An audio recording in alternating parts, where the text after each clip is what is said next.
Buenas tardes a todos. Hoy vamos a hacer la última actividad de lectores 4.0 del año. Tengo como compañía a Renzo Acosta, que normalmente es un participante más, pero esta vez va a encarar la charla conmigo. Y vamos a hablar del fantástico argentino, así como lo llamamos en el título a la charla. Una breve introducción. ¿Por qué elegimos este tema? Que supongo que a algunos le habrá llamado la atención, a otros justamente los habrá tentado a escuchar porque han leído literatura fantástica argentina.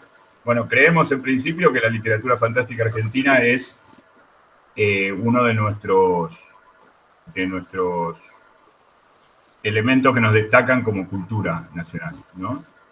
La literatura argentina tiene en su fantástico un universo a través de diferentes autores, de diferentes obras, sobre todo a lo largo del siglo XX, autores conocidos y no tan conocidos que después vamos a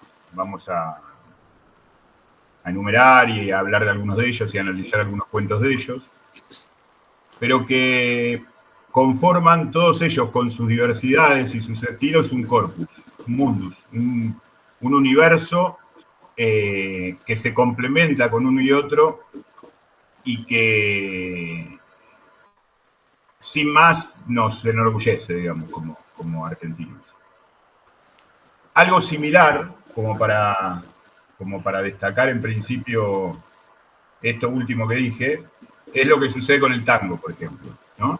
Como parte de nuestra cultura, como parte de nuestra identidad, algo similar a lo que sucedió hasta un momento con nuestro cine también, ¿no? Con sus diversidades, con sus subidas y bajadas, con sus mejores o peores obras, conforman cada uno de ellos un universo, un corpus de obras que atienden a una misma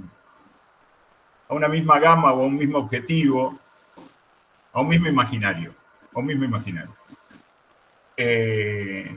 Y ese es el motivo central por el cual nos interesa esto, digamos. Muchas veces nosotros hablamos de la cultura argentina ante cualquier obra o ante cualquier evento, que por ahí es buena, aisladamente, pero cuando nos enfrentamos a estos universos, a estos tres básicamente, al tango de Gardel y Lepera para acá, a la literatura fantástica desde Quiroga para acá, aunque Quiroga era del otro lado de la orilla, pero vivió toda su vida y escribió y publicó en la Argentina, y del cine argentino clásico desde los años 30 para acá, o por lo menos hasta los 60, estamos hablando de algo mucho más concentrado, direccionado y pensado entre sí, las obras y los autores, para dar un sentido a nuestra nacionalidad, a nuestra cultura, ¿sí? A nuestro patriotismo, dirías, en un punto. Que, como dije hace un rato, nos enorgullece. Ahora, antes de empezar a hablar de autores y de profundizar algunas cuestiones de la cultura argentina, me gustaría definir el fantástico. Ahora voy a poner en el chat un enlace, que no sé si se puede pegar el enlace, por ahí lo tienen que pegar y copiar en Chrome. Un enlace, una charla que dio el maestro Fareta, Ángel Fareta, sobre el fantástico, que por ahí algunos de ustedes la vieron, y que le voy a pasar el enlace a alguien que lo está pidiendo porque no puede. Perdón. Ahí está. Voy a poner en el chat este enlace. A ver dónde lo tengo. Para que después, sobre todo los primeros 20 minutos, Fareta lee un texto propio que después se va a transformar en un libro, que todos lo estamos esperando hace como 10 años ese libro, se llama La Otra Parte, el libro, o se llamará cuando salga, y en donde define con 20 y pico de puntos lo que es la literatura fantástica. Él habla en general del fantástico, no puntualmente del fantástico argentino, pero lo usa como ejemplo en algunos casos de la charla. Hola Herman, ¿cómo te va? Ahí lo puse en el chat para el que le interese profundizar un poco más. Bueno, hola, profe, bien. Bueno, me alegro, hermano. Lo primero que tenemos que hacer es definir qué es lo fantástico. En general, lo fantástico se lo confunde con lo maravilloso, con lo irreal, con lo. O deliberadamente con el terror. Y lo fantástico es, por lo menos para nosotros, la concepción de una otredad, ¿sí? La concepción de un otro mundo que en paralelo con el nuestro, con el conocido, con el cotidiano, se despliega en un momento de la obra. Pongamos del cuento o de la novela. Al final de la charla, junto con Renzo, vamos a hablar, si tenemos tiempo, de algunas novelas. Es la alteridad, ¿sí? Es el otro mundo. Es el otro mundo que se mete en este, ya sea en forma de extrañamiento, tema que va a desarrollar Renzo después, como simple ambigüedad, sueño, pesadilla. Por eso el fantástico no es necesariamente el cine de terror, aunque muchas veces sí lo es. El fantástico no es necesariamente todo aquello que sea irreal o que responda a lo maravilloso o a lo mágico, sino el fantástico es aquellas obras, tanto fílmicas como de literatura, que parten de un universo conocido, de un universo de ficción que podemos reconocer, que podemos equiparar con nuestra realidad de lectores, y en un momento determinado eso se desplaza y aparece un elemento que se corresponde con ese otro lugar, digamos. Aparece esa otredad. Y a partir de allí, no es que el mundo real se difumina, que desaparece, y que solamente nos quedamos en ese nuevo mundo real. Eso sería justamente lo contrario a lo fantástico, sino que los dos mundos, perdón, los dos mundos se mantienen, se sostienen en paralelo, ¿sí? Cada uno de los cuentos de los que nos vamos a ocupar después más tarde, podemos comprobar esta característica, ¿no? En donde aparece eso otro, ese más allá, esa otredad, esa alteridad, pero los personajes, el universo de ficción construido, sigue desarrollándose más o menos con cierta normalidad como al comienzo. Puede ser que arranque con cierta anormalidad o con cierta extrañeza o con cierta rareza, sucede en algunos casos, sucede mucho en Quiroga, o puede ser que aparezca en un determinado momento o puede ser que aparezca al final, pero hay que sostener siempre ese primer relato cotidiano, realista, reconocible, vamos a decir, para que estemos ante lo fantástico. El mitologema, mejor dicho, que más se utiliza en lo fantástico justamente es el del doble, es decir, hay dos mundos, ¿sí? Vamos a ver duplicidades, vamos a ver espejos, vamos a ver dos personajes que son uno, o un personaje que tiene como dos caras.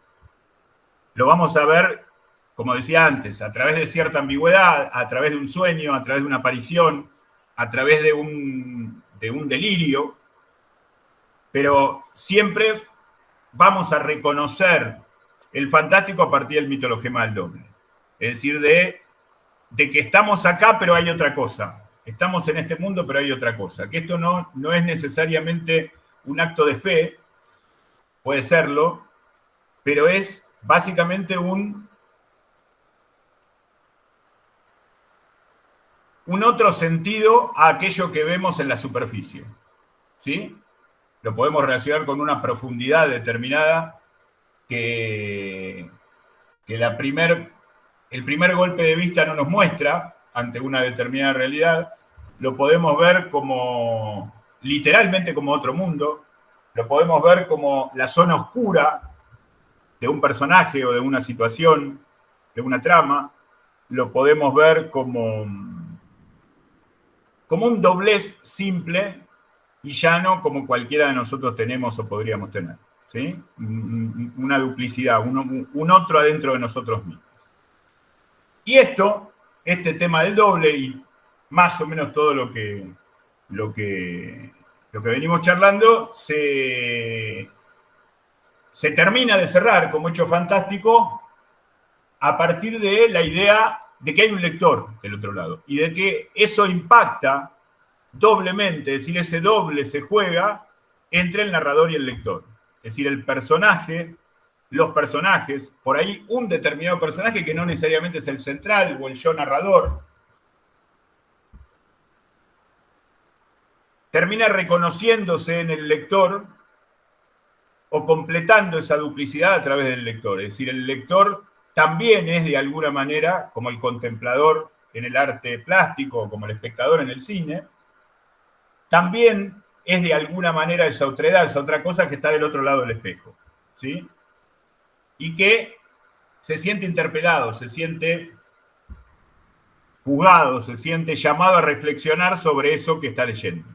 Es decir, en cada una de las obras que vamos a analizar, y en muchísimas más, por supuesto, pero en cada uno de los autores que vamos a nombrar está constantemente presente la idea de que hay un lector, de que hay un lector dentro de la trama muchas veces, y a veces haciendo una referencia directa a nosotros mismos como lectores. Bueno, y esa función del lector nos lleva a la vida misma, es decir, partimos de nuestra realidad, de nuestra cotidianidad, de un mundo reconocible para aquel que va a agarrar el libro y va a leer esa ficción fantástica, y volvemos a nosotros mismos, ¿sí?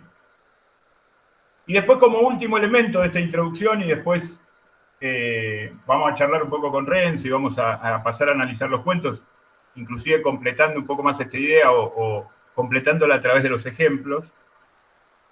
Uno de los temas centrales de nuestro tema de hoy, del fantástico, es la vida y la muerte. Digamos, la vida y la muerte son dos caras de la misma moneda, si se quiere. Eso también es lo fantástico. En la muerte, de alguna manera, lo vamos a ver después en algunos cuentos, inclusivemente de manera puntual esto, está esa otra vida, o puede ser esa verdadera vida, o ese anhelo de algo más verdadero. En la muerte está aquello que revitaliza la vida muchas veces, ¿no? Como que eso que no sabemos lo que vamos a hacer después nos compromete en esa finitud, más que en esa muerte. En esa finitud está muchas veces nuestro compromiso con la vida en sus diversos aspectos, por lo menos en el nuestro, respecto a lo cultural, a lo artístico, a lo literario, a lo demás. Y todo esto nos lleva a un elemento central que no tenemos que perder de vista cuando estamos frente al cine y la literatura, que es lo trágico. ¿Sí? Lo trágico entendido, como lo define Fareta, como una limitación de las acciones humanas. ¿Sí? Lo trágico nos recuerda que nos morimos. Entonces, si pensamos en la muerte, o si el cuento fantástico nos trae la muerte, nos trae o nos deja presente, o nos deja picando, o nos deja fuera de campo para que arribemos nosotros la idea de la finitud, la idea de lo trágico, la idea de las limitaciones como personas. Y esas limitaciones como personas, ¿qué son en definitiva? Bueno, que hay otra cosa, ¿no? Que está esto, esta vida, este yo, este libro, este texto, este párrafo, esta palabra, y hay otra cosa. ¿Sí? No sé, Renzo, si en la introducción querés agregar algún elemento más o querés que vayamos con hagamos una pasada a ver si alguien quiere comentar algo, preguntar algo, o decimos. Sí, yo con el principio, digamos, algunos comentarios que me anotaba recién de lo que nos contabas, con la cuestión de la identidad, ¿no? De la razón por la cual elegimos el fantástico, y pensaba que nosotros, digamos, sostenemos de alguna manera que el fantástico es la identidad argentina, o en todo caso esta cuestión rioplatense, o que parte, digamos, desde lo rioplatense, por eso también lo ponemos a Quiroga ahí, digamos. Pero pensaba que también el fantástico es tanto identidad como un dispositivo que nos ayuda, digamos, a descubrir nuestra identidad. Es como si fuese el mismo género, digamos, en su naturaleza, digamos, que tiene esta cosa, ¿no? De que hay otra parte, de que nos invita, digamos, a ver que hay otra parte y eventualmente como decías recién, nos deja la decisión de si queremos aceptar, digamos, esa invitación o no. Tampoco nos obliga, pero plantea, digamos, las bases para que atisbemos que hay una otra cosa. Eso, digamos, pensaba eso, sí, que creemos, digamos, que es muy representativo, digamos, de nuestra identidad por todo este conglomerado, digamos, que decíamos, ¿no? Tango, cine, hay muchas cuestiones, digamos, ahí metidas, y cuando nos metemos con esos autores, digamos, de los que se eligieron para el encuentro de hoy, la cantidad, digamos, de aspectos que ellos abordan es impresionante, pero también, digamos, al mismo género como una especie de dispositivo que nos ayuda a reconocernos a nosotros mismos, a descubrirnos a nosotros mismos. Como un comentario, digamos, de algo que me surgía de lo que nos No, contabas. me parece bien, me parece como que es algo que no dije y que es así. Yo creo que no solamente es un veredicto, que uno dice, no, ahí está la cultura, sino que indaguen ahí y van a encontrarla también. O sea, indaguen ahí y se van a encontrar con ustedes mismos, porque nos representa tanto aquel que en la superficie parece que piensa como nosotros, como aquel que piensa distinto, como aquel que piensa más o menos, o como aquel que uno, esto me refiero en términos políticos, religiosos, filosóficos o meramente prejuiciosos muchas veces, ¿no? De parte del lector cuando arriba determinada obra, sobre todo obras de estos autores como los que vamos a tratar. Me queda una cosa que me había sugerido vos, Renzo, los otros días, que tiene que ver con la representación del melodrama, que en general se da de tres formas, aunque estas tres tengan algún tipo de mixtura, en algún caso, algún tipo de mezcla, y a veces se nos confunda. Se puede dar en forma de terror, como dijimos, se puede dar en forma de melodrama, y se puede dar en forma de policial, como distintivo autónomo, ¿no? Puede ser que sea un melodrama policial, puede ser que sea policial de terror, digamos, en general los géneros a veces no son tan delimitados, pero no intentamos hablar del fantástico como un género más y ponerlo en la vidriera como hay 5 géneros, 6 géneros, que los hay, que también es un género, no que no, sino como ponerlo arriba, muchas veces de los géneros tal cual los conocemos o los definimos superficialmente, y ver que determinadas películas de terror o determinados melodramas o determinados policiales, de inicio y atendiendo a esta definición y a toda esta introducción que dimos, son esto que llamamos lo fantástico. No sé si soy claro. Me gustaría que preguntas, opiniones, consultas, lo que quieran, tanto a Renzo como a mí, antes de seguir, porque ya vamos a empezar con los cuentos. No sé, Renzo, si vos tenés algo más, así más. ¿No? Bien. Sí, no, solamente esto, digamos, que también me surgía, que es como que constantemente, como me anticipo y lo vamos a ver, constantemente el género, digamos, juega con esta, como que pulsa, digamos, esta cuestión de sentir que hay una otra parte. Digamos, la cuestión del doble, digo, es como que lo vamos a ver todo el tiempo. Todo el tiempo, digamos, nos invita a ver que hay otra parte más posible en cuanto a explicable del fenómeno o de lo que sea que se presente en la narración en general. Sí, yo creo que ahí voy a ver el chat, pero hay como, bueno, después lo vamos a ver, ¿no? Esto de que esa otra parte o ese otro mundo se presenta como una zona oscura, lo vamos a ver en los cuentos. Claro, y una cosita más, perdón, en estos tiempos, digamos, de lo importante que es en ese sentido, al menos a mí, yo hace un tiempo tuve como una especie de revelación quizá obvia, pero ver que, digamos, hoy por hoy creo que estamos todos muy ensimismados en nosotros mismos y este género, con todos los recursos que tiene, esta cosa, ¿no? De pensar que hay una segunda posible, como mínimo, una segunda posible explicación, creo que es algo que en tanto ejercicio, por lo menos como eso, le vendría bastante bien a estos tiempos, a la comunidad en general, ¿no? A veces como que estamos muy seguros de que las cosas son de una manera y creo que en ese sentido, digamos, ya como una especie de antídoto, ¿no? Para algunos problemas que tenemos hoy por hoy como sociedad, digamos. Creo que es otra de las riquezas que tiene el género. De hecho, nos plantea una ambigüedad, nos plantea una duda, nos plantea nos interpela frente a lo que damos por sentado. a lo que simplificamos muchas veces como llana verdad, que pasamos de página y ya no vamos a discutir nunca más, digamos, tengamos 30 años, 50 o 70. Ahí hay dos comentarios, uno de Hernán. Bueno, fundamentales obras del cine fantástico argentino. Yo creo que gran parte de lo que llamamos cine clásico argentino es fantástico, y es fantástico en este aspecto que hemos dicho, más allá que se manifieste mayormente como melodrama, caso Más allá del olvido, o se manifieste como policial, muchas obras de Christensen, o se manifiesten como inclusive hasta comedias. Por ahí no hay tanto cine de terror en nuestro cine clásico argentino, pero bueno, Más allá del olvido, Los verdes paraísos de Christensen, qué sé yo,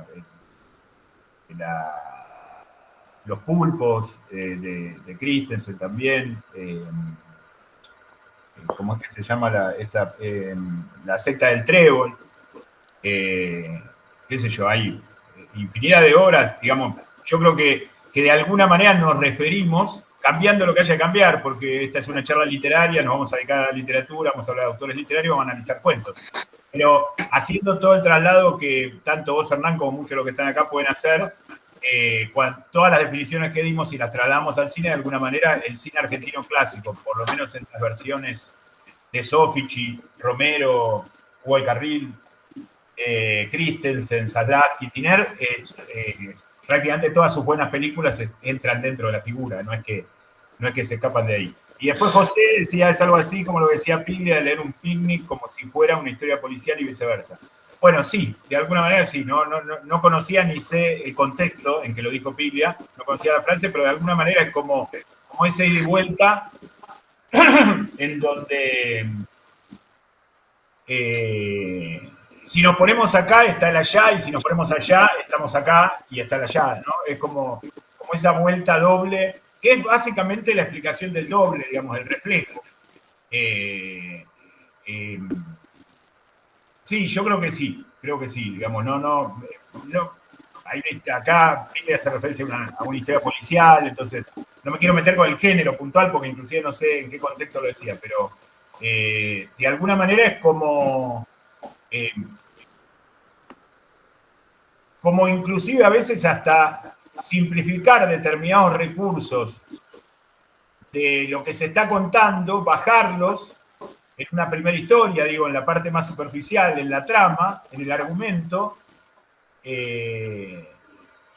para que sea más clara esa duplicidad muchas veces, o esa oscuridad, o ese otro lado. ¿Sí?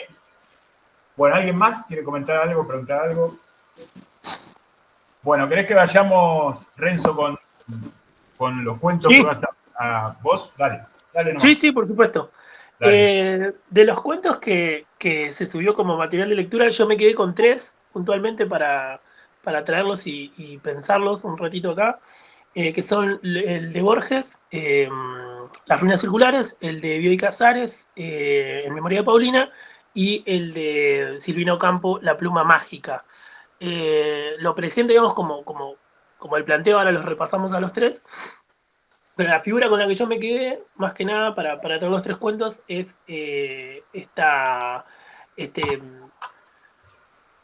figura, digamos, que Borges, la verdad que lima bastante y casi que se la apropia, me parece. Él que incluso tiene una conferencia sobre el fantástico, que capaz que después la podemos buscar y compartirla, en la que él mismo, digamos, reconoce eso, ¿no? Si él ha sumado, digamos, algo al género, que no es que lo haya inventado, digamos, pero de alguna manera lo refina a su manera, es el soñador soñado, ¿no? Es este sujeto, digamos, que está imaginando o creando y eventualmente se da cuenta que él es creación de alguien más.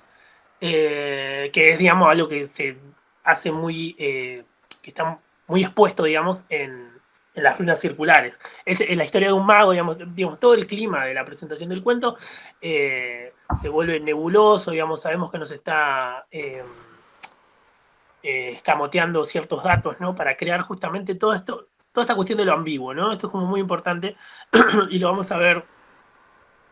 Creo que los cuentos tienen esta habilidad a veces de que nos hacen dar ciertas seguridades de que estamos teniendo una imagen muy clara de lo que se nos está contando y que es así, porque digamos están bien escritos, están bien narrados, pero cuando indagamos un poco más empezamos a ver que el cuento a la vez entraña muchísimas posibilidades interpretativas.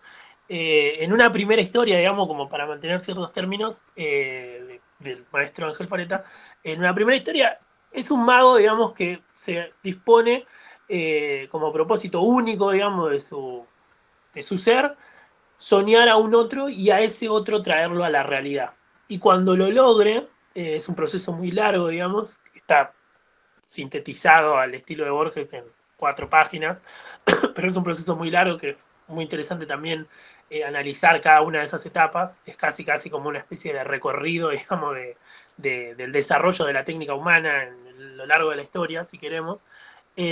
Cuando lo consigue y le da esta libertad, digamos, de ocupar la realidad, a partir de una especie de trato que realiza con un dios que se llama Fuego, en el final del cuento básicamente va a descubrir que a partir de un incendio, que él mismo no se quema, digamos, que él tiene esta condición que le ha dado el dios Fuego, que le ha dado esa vida definitiva a su sueño vuelto realidad, que, no, que, no, que para que no sepa, digamos, que él es artificio, ¿no? Este soñado, tiene que mantenerse lejos del fuego. Cuando llegue un incendio y él se sienta viejo y sienta que ya este es el final de sus días, se va a entregar a ese fuego. Digamos, buscando su final, va a entender que él también es inmune al fuego. Y es cuando descubre que él está siendo soñado o ha sido soñado, ha sido creado por alguien más. A mí, digo, es complejo, lo sé, no sé si lo pude transmitir, digamos, simplificadamente, porque es una idea compleja, pero quedémonos con eso, ¿no? Con lo del soñador soñado. Volviendo a la cuestión del extrañamiento, que era una de las cosas que queríamos trabajar hoy, la idea me parece que es ponernos en el lugar de este mago y hacernos nosotros la misma pregunta, y si somos... si es posible que nosotros estemos concretamente en el lugar de ese mago. Digamos, creo que si el cuento cumple ese efecto, una primera instancia ya la tiene ganada. Y es que de pronto nosotros mismos, digamos, traslademos lo que hemos leído, lo que ha estado contenido en este cuento, en estas páginas, en esta narración, en tanto juego, en tanto ejercicio, y de pronto que nosotros ahora en nuestra realidad, digamos, en nuestra conciencia, nos preguntemos si puede ser que a nosotros nos esté sucediendo lo mismo que le pasa al personaje. Si es que podemos ser el sueño de alguien más. Cómo estamos seguros de la realidad, cómo estamos seguros, digamos, de que algo es algo y no es apariencia o no es artificio. No sé, ahí Alberto, si quieres, no sé si ahí cumplí el objetivo, digamos, de transmitir el cuento sintetizado. ¿Querés agregar algo ahí o puedo seguir? No, seguí, me parece bien. No, está bien para aquellos que no leyeron el cuento, que sepan de qué hablas cuando analizás y cuando profundizás. Me parece muy bien. Dale. Yo, básicamente, con este cuento me quería quedar con esa figura. Realmente, o sea, todo cuento de Borges es quizá de los más encriptados de todos, en tanto que se pueden desentrañar cosas infinitamente y muy rápidamente. Y no digo que los otros cuentos no, pero en Borges me parece que es como muy evidente, digamos. Él tiene su propio estilo, digamos, como de este aire erudito, que no es que deja fuera al lector, porque todos creo que entendemos perfectamente y disfrutamos perfectamente de sus narraciones, pero es como que evidencia que hay muchísimo más ahí. Que capaz que ahora paso, por ejemplo, al de Bioy Casares, quizá en el de Bioy no sea tan evidente y de pronto a mí particularmente quizá me resulta más atractivo, porque es todavía más... está más disimulado, ¿no? Esta idea de que hay algo más. Digamos, la invitación es quizá más atractiva aún, porque es muy simple, digamos, ¿no?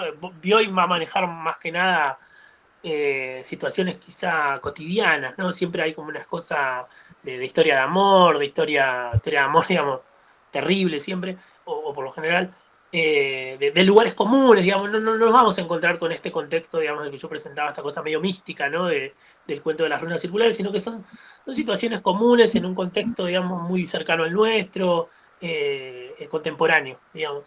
En el cuento de Bioy, lo que tenemos, yo digo, mantengo siempre en el aire, digamos, esta cosa del soñador soñado y vemos si lo podemos aplicar o no al cuento de Bioy.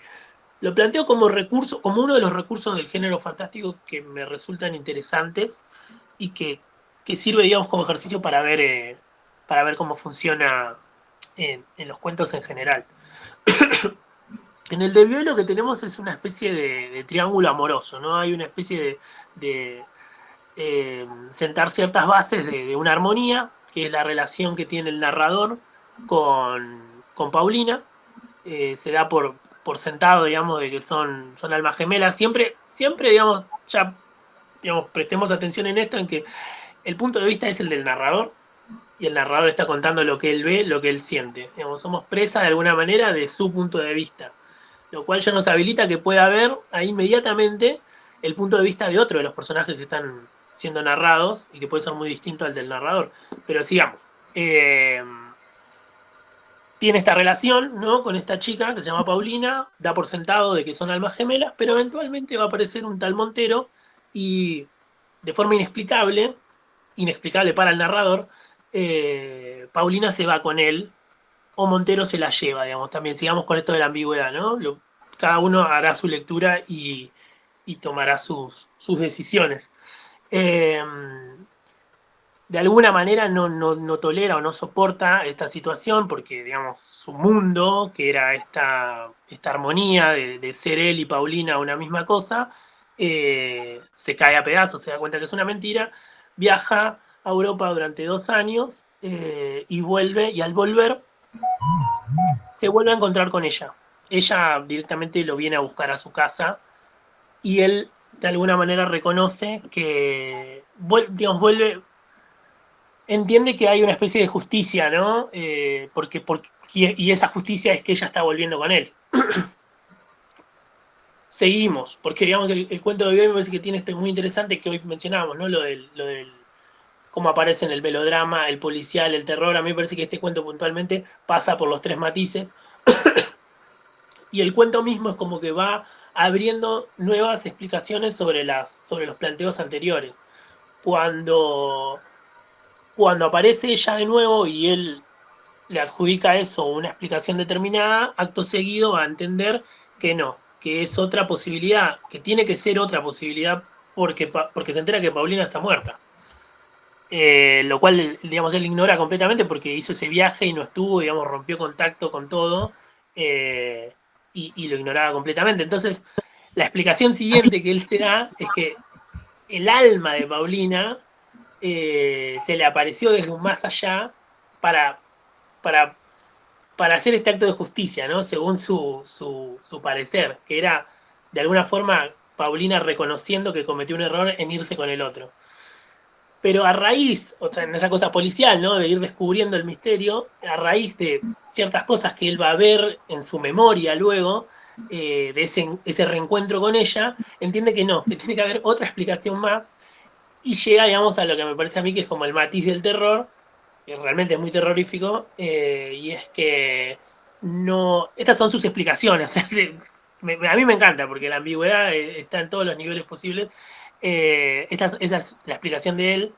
Entiende que Paulina no se le apareció ni de cerca, que con ese reencuentro que él tuvo, que no es un reencuentro en todo caso, es el fantasma, no sé si lo voy a decir, el fantasma de la bronca de Montero, en tanto que los celos que a él le provocó no corresponderse con Paulina, porque eventualmente, digamos, esto lo vamos sabiendo a medida que el cuento avanza, esa pareja tampoco funcionó, mata a Paulina, y por eso es que Paulina está muerta, y con lo que él se reencuentra es con el fantasma, ¿no?, con la bronca del fantasma, o el fantasma de la bronca de los celos de Montero. Digamos, él hizo pasar a su casa a esa figuración, la tomó de las manos, la abrazó, la besó, digamos, y cuando nos damos cuenta de que eso está muy lejos de ser algo agradable, como podría llegar a ser una especie de alma de Paulina viniendo del más allá, y es lo que es, me parece que nos corre un escalofrío. No obstante, y esta, digamos, es mi insistencia con la cuestión del soñador soñado, quizá hay otra explicación posible que ya no está en el texto, y por esto yo insistía con la cuestión del punto de vista del narrador, que es muy tramposo, si queremos, porque el que narra es el que vive las cosas que están siendo contadas. Yo tengo este pensamiento, ¿no? Y es que todos los personajes están orbitando, en el cuento están orbitando la figura de Paulina. Paulina es un eje, Paulina es realmente la única que toma decisiones, que vive, que elige a uno o elige al otro, hace lo que siente que tiene que hacer de alguna manera, y todos están alrededor de ella. Con este comentario que hacía hoy Alberto de cómo en el Fantástico reflexionamos mucho sobre la muerte y sobre Dios y sobre lo sagrado, mi punto de vista es que el narrador es una construcción justamente de Paulina, porque está presentado de esa manera. Cuando revisamos estos cuentos, digamos, nos invitan a ser releídos constantemente. Vemos que hay una serie de indicios, de pistas. Ya en el principio el narrador se dice ser un borrador un borrador de Paulina, un borrador lejano, si no me equivoco, si no recuerdo mal. Él mismo se reconoce como una cosa, como una especie de apéndice, una intención de ser algo que agrade a Paulina. Constantemente él, si queremos, se va definiendo a sí mismo como algo que podría ser agradable para Paulina.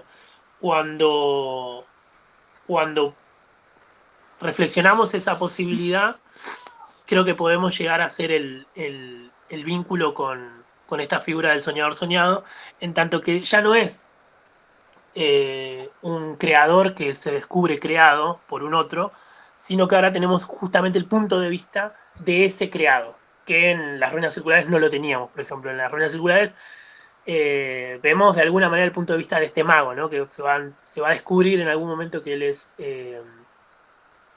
creación de un otro más. En este caso, el narrador, que toma esta posición, ¿no? de narrador en primera persona, que nos dice las cosas son así, de esta manera, es apéndice de Paulina. No La tiene muerte de nombre. Paulina. Sí, perdón.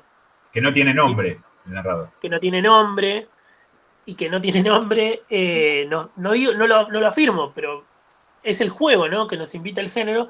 Nos da la posibilidad de que remotamente, en una de esas casualidades, el narrador tenga nuestro propio nombre, porque el nombre de él no está dado, así que nos podemos poner tranquilamente en el lugar de él y sentirnos él.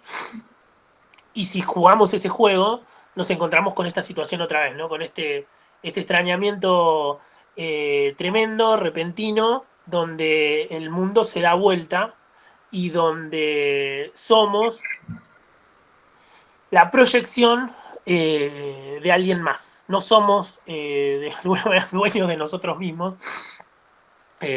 Y es un golpe tremendo a veces reflexionar ese tipo de cosas. No sé si ahí sí voy bien, Alberto, ¿cómo lo ves? Sí, bárbaro. Voy a agregar algo con respecto a Memoria de Paulina. Si ustedes se fijan, aquellos que han leído a Bioy Casares, y las obras se piensan entre sí, sobre todo dentro de un mismo autor, esa figura de la mujer central, donde los hombres la revolotean y cobran sentido en tanto la relación que tienen con ella, ¿no? Pensemos en el noúmeno, en los afanes, en infinidad de cuentos, la obra, en cavar un foso, etcétera. Es decir, la mujer es, ¿cómo se llama este cuento que hablamos? El lado de la sombra, ¿era Renzo la otra vez? La sombra. La Sí, sombra, es como que el hombre es en tanto que pero lo central es la mujer, digamos, el ser verdadero, el ser autónomo es la mujer.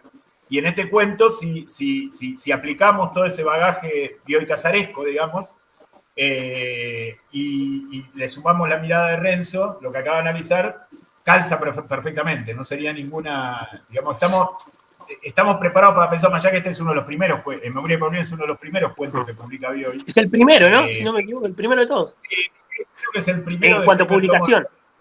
De la trama celeste, sí, claro. del libro de cuentos de la trama celeste. Pero bueno, siendo el primero, por ahí en ese momento no lo pensamos integrado a su obra, porque tenía creo que 2 novelas nada más. Bueno, una de ellas era nada menos que La Invención de Morel. Pero después de leer infinidad de cuentos, decenas de cuentos o cientos de cuentos que ha escrito Bioy, nos encontramos con esta idea, nos tropezamos con esta idea cada rato. Entonces no me parece para nada descabellado y coincido 100% con la mirada de Renzo. Seguí, Renzo, seguí con...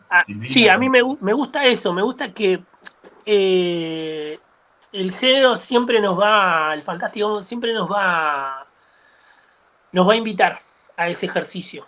Digamos, y eso lo vuelve muy enriquecedor e infinito, digamos. Siempre nos está invitando a ver un pliegue más, ¿no? A ver un doblez más que tiene la página, en este caso, ¿no? Que estamos leyendo. Totalmente. Y el tercer cuento que yo quería atravesar, digamos, con esta cuestión del soñador soñado, es el de Silvino Campo, La pluma mágica. Que Silvina es el más corto de todos, es también cronológicamente el tercero, ¿no? En cuanto a publicación.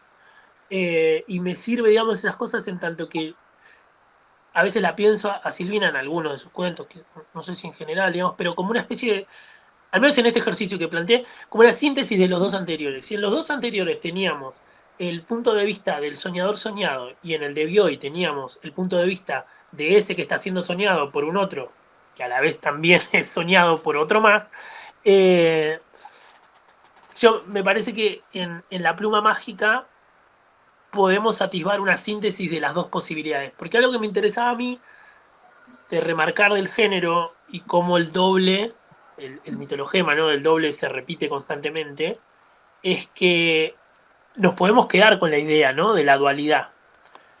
Pero me parece que algo brutal del género es que se superponen, que los dos están sucediendo al mismo tiempo, me parece a veces. Y eso como que me parece que le da una vuelta más todavía de complejidad, que son los dos al mismo tiempo, siempre y cuando los sostengamos en esta especie de espacio literario, ¿no? De espacio de lectura. Después pasa esto otro, ¿no? Que decíamos que nos tenemos, si queremos, nos hacemos cargo de lo que estamos leyendo, de las profundidades a las que podemos llegar en las lecturas, y tenemos que decidir. El cuento es ambiguo en tanto que nos da la libertad a nosotros de elegir qué queremos pensar, qué queremos hacer. En el cuento de de La pluma mágica, es muy breve, digamos. Tenemos un personaje, un narrador otra vez en primera persona, que se está dirigiendo a un otro al que yo lo llamo confidente, porque él en algún momento lo menciona así, el narrador, ¿no? Lo menciona como confidente, al que le cuenta la razón de su talento en tanto fama, ¿no? En tanto que ha sido reconocido como escritor y ha publicado muchas cosas, y que eso responde a la pluma mágica, a una especie de dispositivo otra vez técnico, ¿no? De alguna manera, que le permite escribir cosas entre comillas originales. Es otra de las cosas, de las muchas cosas que el cuento trabaja, que es la cuestión de la originalidad y de cierta ilusión, quizás ya no me quiero ir por la rama, pero cierta ilusión que tiene la originalidad, que de alguna u otra manera ya está todo escrito y hacemos variantes, ¿no? Hacemos copias imperfectas, réplicas imperfectas de una misma idea que estará en el principio de los tiempos. Pero lo que va a pasar en el cuento es una especie de denuncia y de reproche, ¿no? De que este confidente que ha sido, digamos, merecedor de este secreto, se va a apropiar de esa pluma mágica y va a publicar él al final del relato, que dura es una carilla, una página, va a empezar a publicar él y él se queda, digamos, con esa fama, con ese talento, entre comillas, de la originalidad o de poder producir arte. Algo que yo quería remarcar, digamos, siempre manteniéndonos en este eje, ¿no? Del soñador soñado, de este que construye a un otro que termina siendo el mismo, o que lo hace consciente de que este creador en realidad es producto de un otro más, es que en el cuento se da este rulo de que el narrador, en tanto que le revela todas estas cosas a este confidente, va creando en el confidente un doble de sí mismo, porque el confidente lo marca en un momento, es muy rápido todo, es maravilloso, es muy sintético. Dice, ¿no? Que se encargaba, digamos, de la pintura y de la música, si no recuerdo mal, y que eventualmente se empezó a dar cuenta de con este contacto tan cercano que tiene con el narrador, que en realidad se da bien para las letras, se da bien para la escritura, y de alguna manera, digo esto, ¿no? Construye a un escritor, construye a un doble de sí mismo. A alguien que no era como él lo construye, lo termina construyendo. Y este otro, en tanto que lo copia a él mismo, se vuelve un él mismo, porque termina utilizando la pluma mágica y termina escribiendo. En tanto que se duplica y es un otro, es a la vez el mismo. Esto es lo que yo mencionaba recién, ¿no? Cómo el doble lo trabaja el fantástico. Sí, hay como una cosa que son dos y es muy interesante pensarlo, pero a la vez creo que nos da como un vértigo tremendo pensar a la vez que los dos están superpuestos en una misma cosa. Y lo maravilloso, como para ya cerrarlo, lo maravilloso del cuento, que es muy rápido, digamos, es fascinante. Yo estoy encantado. El otro día tuve una pequeña obsesión con este cuento. Es el final, ¿no? En el final nos dicen que el libro publicado por este confidente se llama La pluma mágica. Y cuando reflexionamos en eso, el texto que estamos leyendo se llama La pluma mágica. Con lo cual nosotros que estamos de este lado de la realidad, digamos, sabemos que el autor, la autora del cuento es Silvina,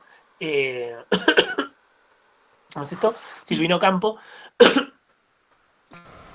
Y podemos pensar, si queremos, que este confidente narrado es Silvino Campo. Pero a la vez, perdón, si me enrosco demasiado, pero a la vez, si el texto está escrito por Silvino Campo, también podemos pensar que el narrador es Silvino Campo.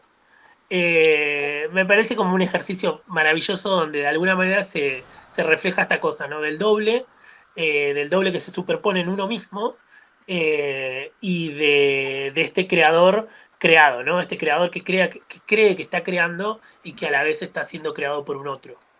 Inclusive, perdóname, Renzo, Sí, no hay relación de pareja, no se habla de confidente, no de pareja ni de matrimonio, y no se hace referencia al género masculino o femenino, sino que es indeterminado. Entonces, en esa indeterminación podemos pensar como vos estás pensando correctamente, creo. Digamos, sí, sí, a mí me pasó eso con lo del género determinado, que en realidad está. En realidad está, Alberto. Yo, digamos, tenía unas cosas anotadas y parte de mi apoyo, digamos, en el análisis tenía que ver con el género determinado. Pero en realidad está. Me parece fascinante que no sea tan obvio encontrarlo. Pero él es escritor, él se dice, te conté o te confié mis vicisitudes como escritor, no dice escritora. Obviamente que podemos jugar, digamos, con esa tensión entre si realmente está haciendo referencia al género, claro, hombre o mujer, o al oficio, ¿no? claro, porque el escritor es más abarcativo, digamos, el Por escritor eso, sería por eso, definitivo. por Sí. eso. Y después el confidente también lo define, si queremos, otra vez como masculino, cuando dice que, como de alguna manera te reproché que la pluma mágica no estaba, digamos, me respondiste asombrado, dice. Está como otra vez marcado ahí que...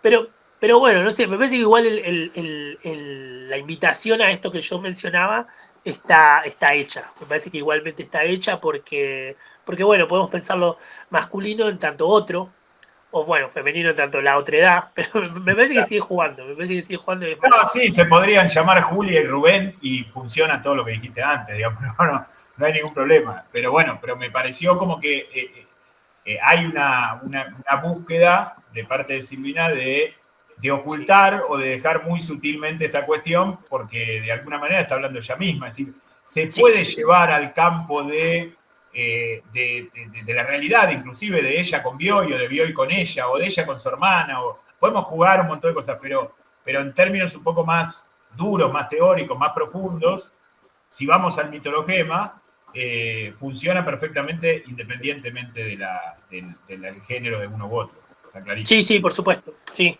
sí, sí, por supuesto. Bueno, hasta ahí más o menos lo traté de hacer muy breve, no sé si demasiado rápido o no, pero me daba miedo, digamos, estirarme demasiado.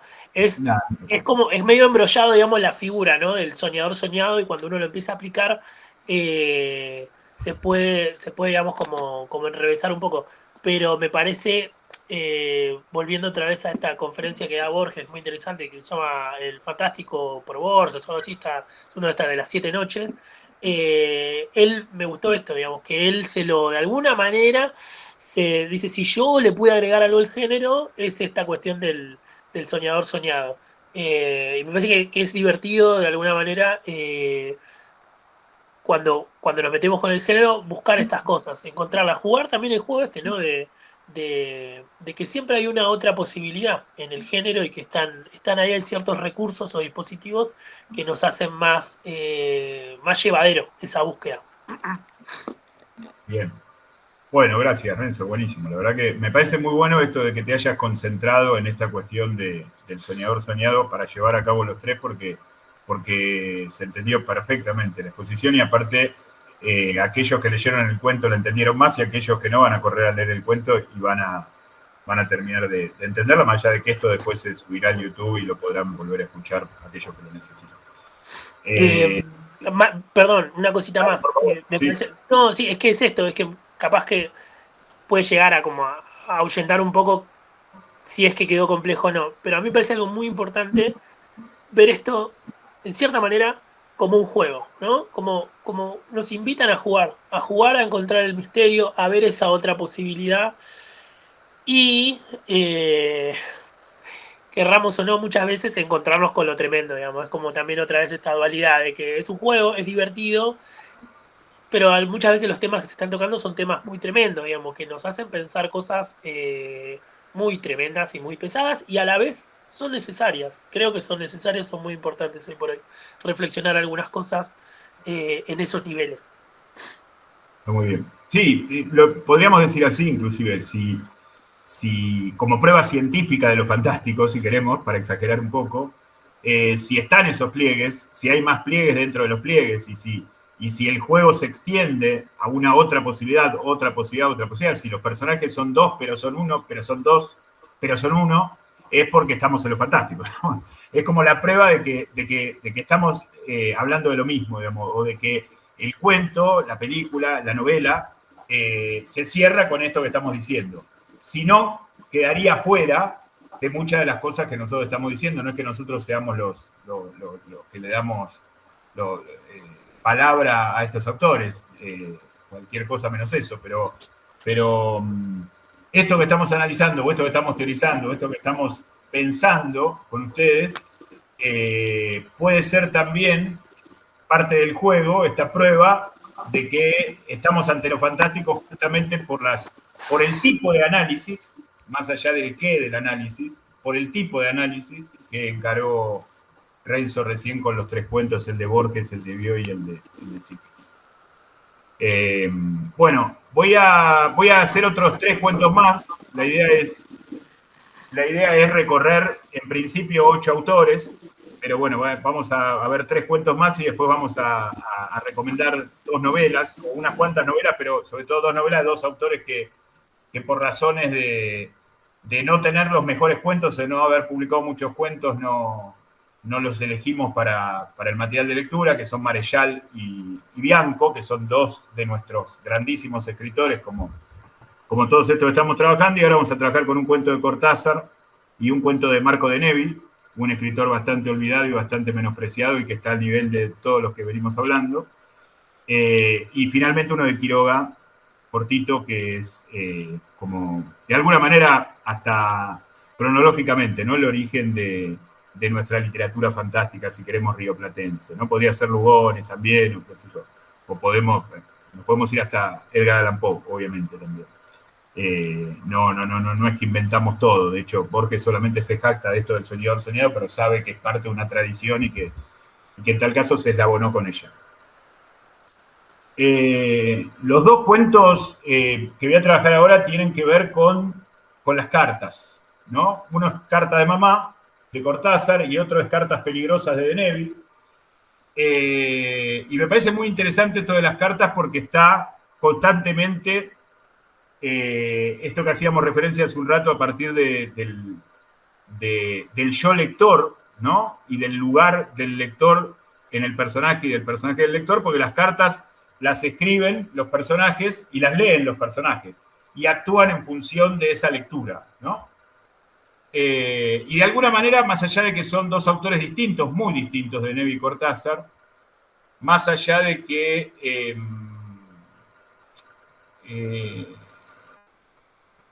de que ambos han usado las cartas en más de una ocasión. Lo vamos a ver en Rosaura a las 10, por ejemplo, la célebre novela con que inició su obra de Nevi y célebre película también después adaptada de la novela. Lo vamos a ver en Carta a una señorita en París, de Cortázar, y otras cartas más que aparecen en la obra de Cortázar.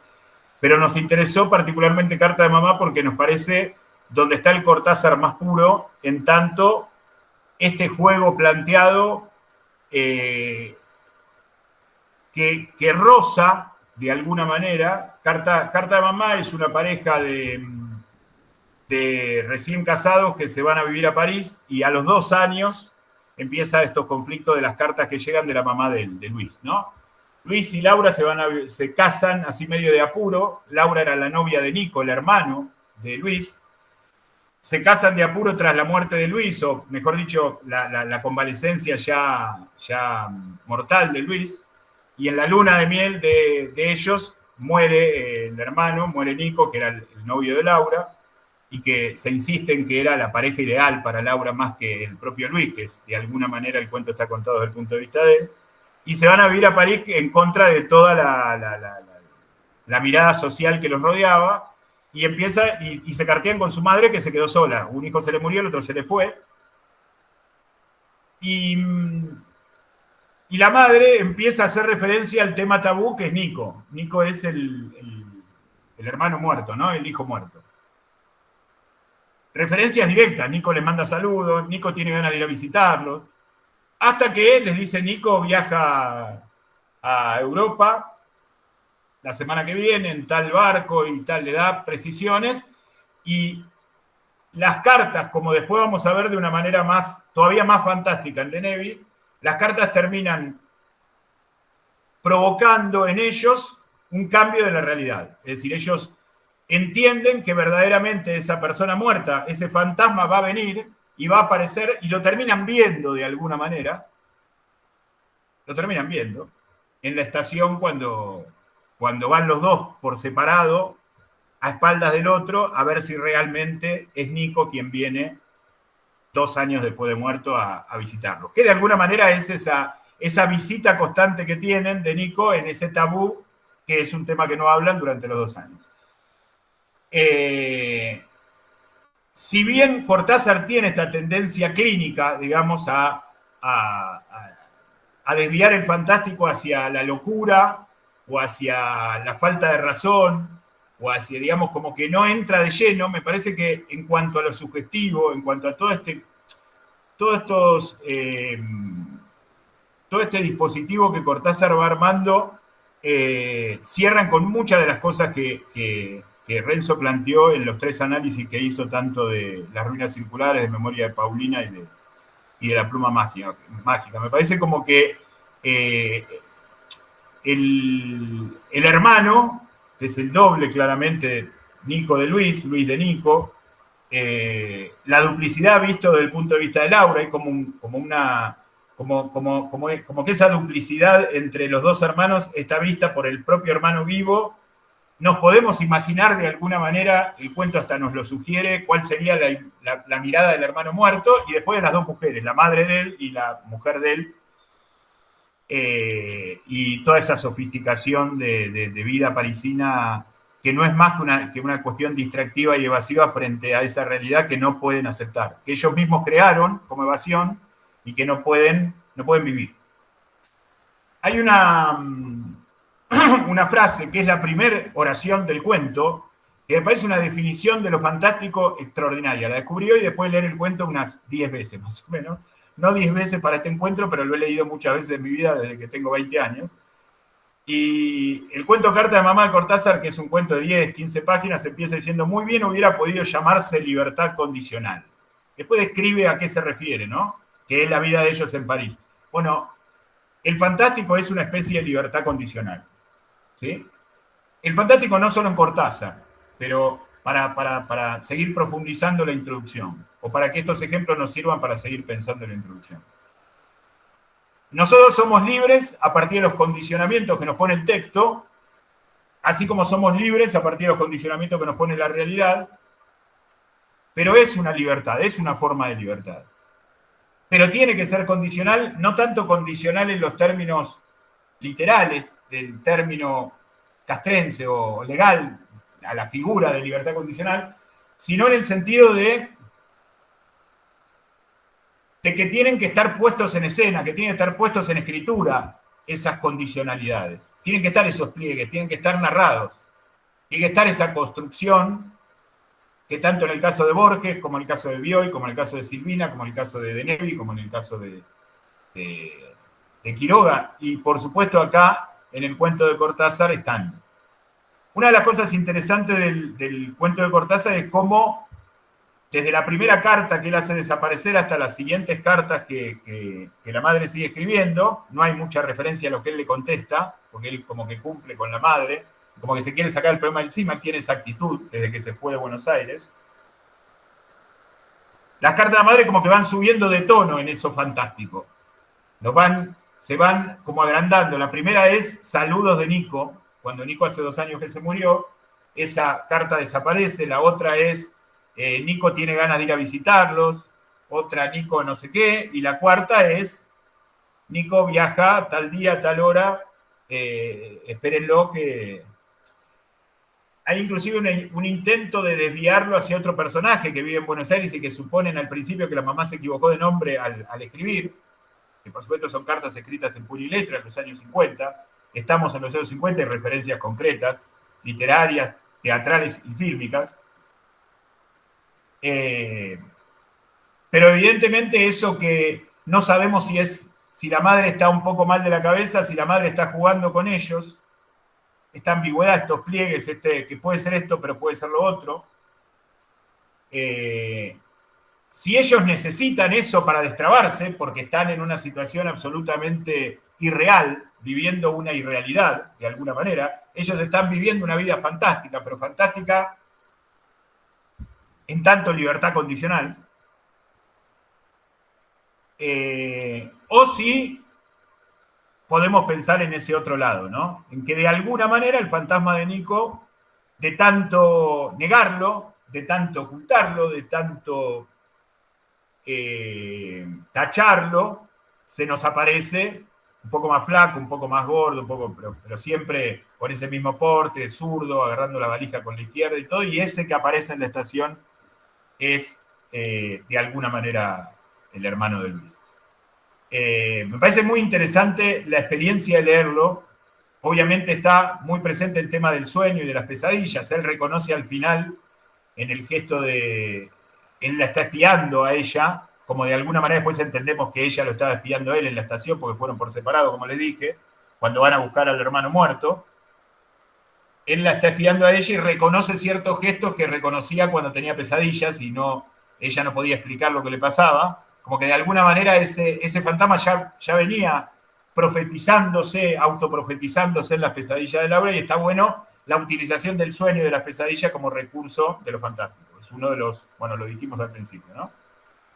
Pero también es interesante, más allá de otros temas que trata el cuento, que nos iríamos muy, muy por las ramas, la relación entre Buenos Aires y París, entre Europa y América, y otras cosas que las dejo las puertas abiertas para que ustedes profundicen. Es cómo está compuesto el cuento. Yo lo estoy volviendo cronológico, lo estoy explicando desde la simplicidad de que aquellos que no lo leyeron conozcan el argumento para poder ir un poco más allá con algunos análisis o con algunas propuestas, pero el cuento está como que se va contando de apartes y se va complementando, y recién en la mitad del cuento tenemos toda la información esta que yo acabo de dar, y entonces ya resuena de otra manera aquello que leímos al principio. Y nos prepara intencionadamente, y esto es escribir bien, esto es lo fantástico. Me parece, Las Armas Secretas, el libro de cuentos de Cortázar, al que pertenece este cuento, junto con el primero de cuentos Bestiario, me parecen los 2 mejores libros de cuentos de Cortázar, pero bueno, habría que discutirlo o entrar a ver un cuento o el otro. Pero me parece que está bien escrito, no es simple juego de desordenar la trama para engañarnos y para hacernos jugar por nada, porque mucho de esto que estamos hablando, esta cuestión de la lectura de las cartas y reaccionar sobre eso, de ellos trabados en el pasado, de ellos viviendo una vida artificial y real, de ellos, la visión que tienen ellos de la madre de Luis, nos resuena de la manera que nos resuena por cómo está escrito. Probablemente si esto hubiese sido un resumen cronológico, muchos de los elementos que estamos tratando no hubieran impactado por lo menos en la vivencialidad de la lectura del cuento, cosa que para mí me parece muy importante, cómo uno lo vive el cuento cuando lo está leyendo como experiencia vital, como lo mismo cuando uno mira una película, porque la película es más literal, ¿no? Porque ese otro es de carne y hueso y está caminando como camina uno por ahí. Hay que elevar un poco más la imaginación y construir las escenas visuales, mentales en la literatura, pero en ambos casos la experiencia vital que nosotros tenemos cuando leemos me parece fundamental porque es lo que da pie a ese juego que puede terminar en lo tremendo, como bien decía Renzo hace un ratito. Paso al otro para no cualquier cosa volvemos si se me ocurre algo así rápido o si ustedes lo solicitan, no hay problema. Bueno, Cartas Peligrosas es un cuento extraordinario, uno de los más grandes cuentos modernos fantásticos, me parece. Es un cuento de los años 90, de los últimos que publicó De Nevi. Bueno, De Nevi empezó a escribir a mediados de los 50, con lo cual es, por ahí de todos los escritores que vamos a hablar hoy, es el que más... bueno, Bioy también escribió hasta fines de los 90, pero es el que más tarde empezó, por lo menos, o podemos decir, el más contemporáneo. Y trata de una empleada de banco que recibe una carta al banco. La chica se llama Tununa, nombre que después, si tenemos tiempo, vamos a desarrollar. Y recibe una carta de un ex cliente del banco que hace más de un año que no ve, que apenas recuerda, que está en la cárcel. Y que lo que busca es entablar una relación con ella de la cárcel porque está solo, fue abandonado, era un tipo que se jactaba de ser millonario y de ir al banco seguido, pero que nunca le despertó ningún atractivo a ella, ella se sintió bien tratada por él, pero como porque era empleada del banco y el otro era un cliente VIP, vamos a decir, pero no más que eso. Y en la construcción de las cartas, ella empieza a contestarle las cartas, se produce una especie de enamoramiento de ambos. Pero lo más interesante, y acá volvemos de alguna manera en este ida y vuelta de cartas, que insisto, la idea del lector, ¿no? Del lector nosotros, el yo lector nosotros, frente a personajes que escriben cartas y que leen cartas y que actúan, piensan, reaccionan y sienten en función de lo que leen y de lo que escriben. Pero es interesante cómo esto se espeja también con el cuento de Silvina con la pluma mágica, en tanto que se da esta simultaneidad. Ella empieza a crear, a partir de ciertas cosas que le dice él en las cartas, a un personaje que no es el original, sino que empieza a crear un otro. El otro se llama Donald Corey, el personaje, el ex cliente de banco que ahora está en la cárcel y le escribe cartas. Y ella va creando otro. Hay dos Donald Corey, pero dos que se dan simultáneamente. Y que ella va y viene entre uno y otro, se burla de él porque él se describe de una manera que ella no lo recuerda, pero ella después, por cuestiones emocionales, soledad y un montón de cuestiones que el cuento va desarrollando, ella pasa constantemente de, no, este está loco, se quiere aprovechar de mí, y a escribirle y decir, no, vamos a vivir esta aventura como total nadie se va a enterar. Hay inclusive en el cuento una comparativa de cartas en donde salen a la luz estos dobleces que son muy interesantes. Y al final, después de que ella se convence que el Donald Corey real para ella es el que ella construyó, ese doble, él le dice que el lunes va a salir de la cárcel, que la espere a las 9, y ella lo espera, él llega el Donald Corey soñado, no llega aquel del recuerdo del principio. Y acá se da por ahí la clave, o la contundencia, mejor dicho, de la clave del dispositivo fantástico de Nevi, no solo en este cuento, sino en otros, y ahora después me voy a explayar un poquito en el tema de Nevi, si tenemos tiempo.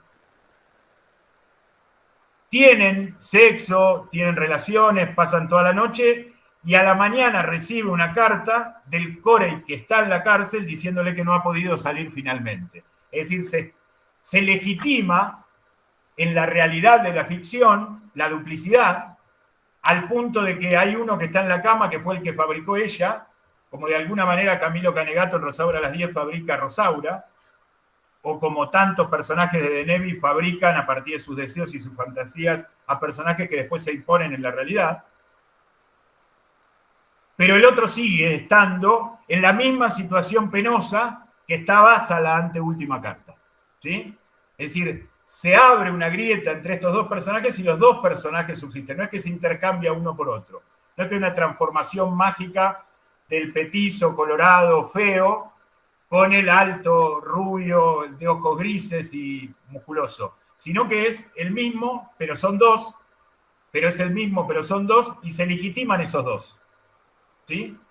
Y ahí la función del lector, y con esto cierro por lo menos lo de este cuento para no extenderme mucho, ahí está, ¿qué hacemos con esa ambigüedad? Es decir, nosotros inclusive me acuerdo que hicimos hace años un programa de radio con Gastón y Nati, Gastón está, Nati estuvo, ahora no la veo, pero hablando de este cuento, y discutimos al aire un montón de posibilidades, que justamente es lo que el cuento nos propone, ¿no? Esta duplicidad que es una, pero son dos, pero es imaginación, es real, no, es real dentro del cuento, pero entonces ¿cómo lo tenemos que leer? Y todo ese juego que de alguna manera nos lleva a algo terrible, porque es terrible lo que sucede. Si no es después qué, ¿no? Como en tantas películas o en tantos cuentos, en tantas novelas con finales semiabiertos que decimos, ¿y ahora? ¿Y esto cómo sigue? ¿O cómo podría seguir? ¿Cómo podríamos vivir con esto? ¿Sí? Hay una frase que subrayé y termino con esto este cuento y después voy a pasar a Quiroga para no extenderme demasiado. En mitad del cuento, dice el narrador, está contado en tercera persona, de golpe Tununa tuvo la sensación de que el Corey que le escribía no era el mismo Corey que ella había conocido. Es decir, ya en la mitad, un poquito antes de la mitad del cuento, ya ella tiene la sensación de que hay dos. No se lo confiesa a sí misma, pero siente que eso que ella no se da cuenta, quizá que está creando a conciencia, pero que lo está creando, por lo menos lo está creando para nosotros, son dos. Son dos personas hechas de una. Es decir, ¿cuál es la real? Y la real suponemos que es la del recuerdo. Bueno, pero la otra ahora aparece como palabras en una carta, diciendo no pude salir, no seguimos carteando porque todavía estoy preso, y ella rompe el papel. O sea, es una carta inclusive que Tununa rompe, y el otro está físicamente y concretamente en su cama, desnudo y durmiendo. ¿Sí? Con lo cual, durmiendo, ¿no? Esto me acabo de avivar, pero bueno, está durmiendo. Hablamos tanto del sueño y de... Bueno, esto con respecto a estos dos cuentos, como para pensarlos entre sí, como para tratar de enlazar a dos escritores que son muy distintos. El trabajo fantástico en tanto procedimiento por ahí más a lo Bioy en cuanto a la cotidianidad de las cosas, pero originado en Borges en cuanto a su complejidad, lo vemos en Denevi, y estos desvíos de Cortázar que rozan la locura o lo clínico para de alguna manera explicar o justificar su propio fantástico. Sí, decime, Renzo, por favor. Sí, quería, antes de que pases al otro cuento, creo que se hace evidente, digamos, pero así todo me gustaría remarcarlo, que lo que pasa en Denevi, que me parece muy atractivo, que habría que ver hasta qué punto está o no en los otros cuentos, pero acá es clarísimo, es indiscutible, es que esa otredad, ¿no? Que está como en este estado que decíamos ambiguo, potencial, como que se sostiene en una dimensión, digamos, del relato, mientras estamos leyendo, o mientras los personajes, digamos, están en determinadas circunstancias, pero que se mantiene abierto. En Denevi, digamos, como después esperemos que lleguemos, digamos, a Rosaura, para desarrollarlo un poco más, digamos, concretamente aparece, ¿no? Claro. Es maravilloso eso, digamos, está ahí, nos toca la puerta y aparece, digamos, estaba pensando en que también, digamos, esto va a ser como abrirlo demasiado, pero en todo caso es invitar a ver esa otra parte que decíamos, pensaba en Drácula, que digamos, Drácula está ahí, no es una ambigüedad. Y a la vez es fantástico, ¿no? Claro, Digamos, es esa otredad, pero que está de pie frente a nosotros. Y eso me parece como algo que de Nevi, como lo marcabas, ¿no? Como uno de los últimos, eh, es como que de alguna manera, si queremos, vuelve a esos orígenes, ¿no? Donde esa otredad que Borges de pronto de alguna manera la trabajó en esta cosa siempre conjetural, ¿no? Como en este espacio del pensamiento y de la imaginación, que lo tremendo es que afecta directamente a nuestra realidad claro. y por eso, digamos, de una u otra manera también se vuelve carne. Pero me gusta que en Denevi, como lo señalabas recién, digamos, este hombre está ahí Claro, durmiendo. Es maravilloso que esté durmiendo, pero claro. está ahí. Y de pronto llega la otra carta. Y con esto otro que decías, digamos, de que es feliz, es un final feliz de alguna manera porque Tununa está con la persona que soñó, digamos, con la que construyó de alguna manera. Es maravilloso eso. Y es terrible en tanto que acaba de llegar la carta de este otro tipo que ya no sabemos quién es quién. No, me encanta. No, eso lo es. No, está muy bien esa idea. Por supuesto que no todos los cuentos de Neville el Fantástico llega hasta ahí. No, Esta idea de la aparición concreta y carnal de esa otredad, pero me parece que sirve el cuento, más allá de que me gusta mucho, de que lo he trabajado varias veces, de que, bueno, coincide con la idea de la función del lector frente a los cuentos con cartas y las cartas que se repiten también en las obras de Denevi, en muchas obras de Denevi. Me parece que de todas maneras es una variante, digamos, no importa si es el único o si es uno de los únicos donde aparece, porque de última la duplicidad está. Lo importante del fantástico es que esté la duplicidad. No importa qué tan carnal sea, no es más fantástico ni mejor cuento porque aparezca físicamente o porque no aparezca. De hecho, el personaje de Borges crea a su hijo, entre comillas, y aparece, digamos. El problema es que vuelve atrás y se da cuenta que él también fue creado de la misma manera, digamos, o sea, como que él también es parte de esa cadena, pero insisto, no, más allá de lo tremendo del final, más allá de la carnalidad de esta aparición, no lo hace mejor o peor eso, sino todo el desarrollo, digamos, y todo el juego de lo fantástico a partir de que hay otra cosa. no, Básicamente, por supuesto, no quería remarcar una jerarquía o que era no, mejor, no, me está claro, gustó señalarlo como un detalle, digamos, como hoy viste que queríamos como ir marcando algunos aspectos, digamos, más particulares de cada uno de ellos. Eh, y como decías, no es que él recurra, digamos, a ese dispositivo en todas sus narraciones, pero me gustó, digamos, fue una cosa medio espontánea que acabo de ver está y bien. que No, me, no, me está muy encanta. claro. Está claro, no hay problema, Renzo, no lo No, decía no lo por... hace mejor, eso que decías quiero que sí que quede claro, no es que lo hace mejor para nada. Es como un rasgo, digamos, que podemos marcar en él, que después también lo podemos ver en Rosaura. José, ¿cuál es el cuento de Salinger al que haces referencia en el chat? Si no tenés micrófono, escribímelo, que no lo recuerdo ahora. Creo haberlos leído todos los cuentos que se han traducido de Salinger. Pero bueno, después ponémelo a ver, porque me hizo acordar un cuento de Salinger en el que se produce de alguna manera una duplicidad así. Pero bueno, después escribilo o decilo, le abrí el micrófono y decilo. Bueno, quería ir a Quiroga, quizá como una isla, un paréntesis, porque Quiroga es un gran cuentista, uno de los más grandes escritores rioplatenses, podemos decir argentinos si queremos, y sumamos Uruguay entre nosotros, no hay ningún problema, somos países hermanos. Y probablemente por una cuestión generacional sea como el iniciador de toda esta cuestión. Se lo asocia al terror, a los cuentos de terror infantil o a los cuentos infantiles, o se lo banaliza mucho, o se lo escolariza mucho en el peor sentido. Pero Quiroga, y sobre todo su último libro, Más Allá, que es un tomito de cuentos chiquitito, que está obviamente en sus obras completas, que de 1935 es el último libro que publicó de cuentos, tiene 4, 5, 6 cuentos fantásticos, Ausencia, bueno, uno que llama justamente Más Allá, El Hijo y otros, que son absolutamente geniales. Y que creo que se haya leído o no, a ver qué me dice José, el tipo está... Ah, bien, sí, me acuerdo. Linda boquita y verdes mis ojos. Sí, me acuerdo. Una conversación telefónica de dos amigos en donde se juega esa dualidad si la mujer que el amigo que llama desesperado está esperando es la que está en la cama con... Sí, totalmente. Recomiendo a todos Salinger, por supuesto, uno de mis escritores preferidos. Y recomiendo especialmente este cuento corto, que es toda una conversación telefónica entre dos amigos. Dos conversaciones que después cortan y vuelven a hablar al final. Se llama Linda boquita y verdes mis ojos. Creo que es el sexto o el séptimo cuento de los 9 cuentos de Salinger. Gracias, José. Dentro de este tomito de cuentos están Las moscas. Las moscas también lo hicimos en un momento en Literarte, no me acuerdo si el año pasado o el anteaño.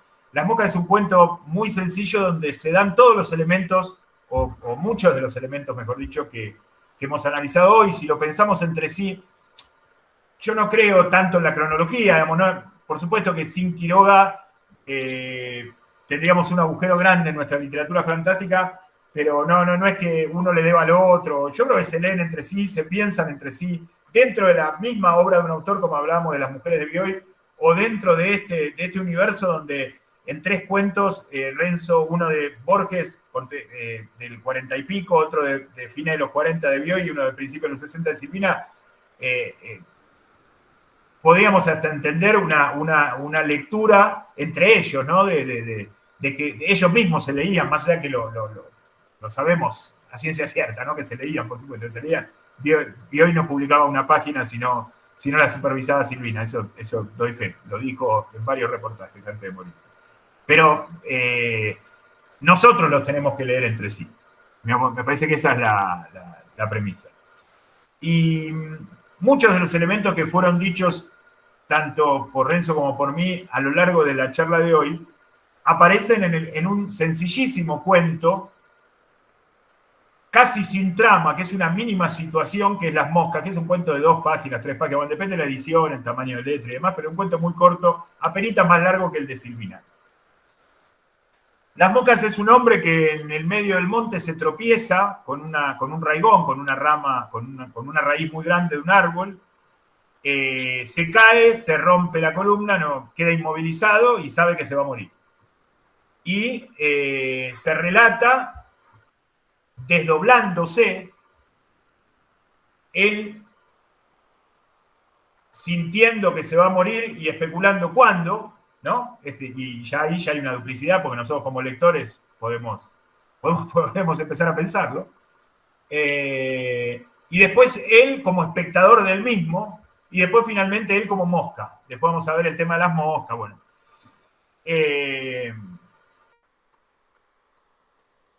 La construcción que hace Quiroga en esos breves párrafos en donde se da esa situación hasta el momento de la muerte, entre el momento de la muerte, que es doblemente fantástico porque de alguna manera hay una idea de que él escucha un zumbido que viene de atrás, ¿no? El atrás de su cabeza, que siempre el atrás es el pasado, él se tropezó con un raigón, que es su raíz, su origen, que tiene como una especie de ensoñación en donde en el hospital le dicen que hay unas moscas que perciben que alguien va a morir, entonces se le acercan, y cuando alguien siente que las moscas se le acercan es porque se va a morir, y es un poco lo que le pasa a él, y finalmente como que se transforma en mosca y se va volando, o se desdobla, mejor dicho, en mosca, y queda él como un espantapájaro siendo visto por las moscas. Es decir, tenemos el punto de vista del yo narrador, padeciendo, el punto de vista de la tercera persona, digamos, del narrador, hablando del narrador Quiroga, hablando del personaje sufriente, y el final de las moscas, que es un doblez, es decir, hay como un doblez en la narración. Los temas de Quiroga, la soledad, la muerte, la tragedia, el pasado. Esto acá no me quiero extender porque me voy a ir muy lejos y quiero pasarlo. Bueno, en El hijo, el cuento El hijo, que está también en este tomo, como decía antes, se puede ver algo similar. Hay una estructura, hasta desde el punto de vista del tono, del género, cómo está contado. Y finalmente, esa imagen muy cinematográfica, a pesar de ser escrito a principios de los 30, este cuento, en donde nos vamos hacia arriba, como si fuera en un plano cenital que se aleja, como una especie de dron, en donde vemos al personaje con esa ropa con la que estaba vestido, esos zapatos, que van a quedar ahí como un espantapájaro, y nosotros nos vamos con ese pliegue, con ese doblez de él, que ahora son, o podrían ser, como todo fantástico podría, las moscas. O una mosca. Es interesante este podría, este potencial, porque de eso se trata lo fantástico. Y en definitiva, el fantástico nos recuerda que de eso se trata el arte. De que podría ser de esta manera, pero podría ser de otra, porque hay otra cosa. Porque hay un más allá. Bueno, este libro se llama Más allá. El primer cuento del tomo es Más allá. Y la idea de la alteridad, la idea de lo otro, la idea de lo otro que nos lleva a lo tremendo, a lo incognoscible, o que nos sugiere, no nos lleva, nos sugiere, en esta especie de juego, como decía Renzo, nos hace recorrer, si queremos.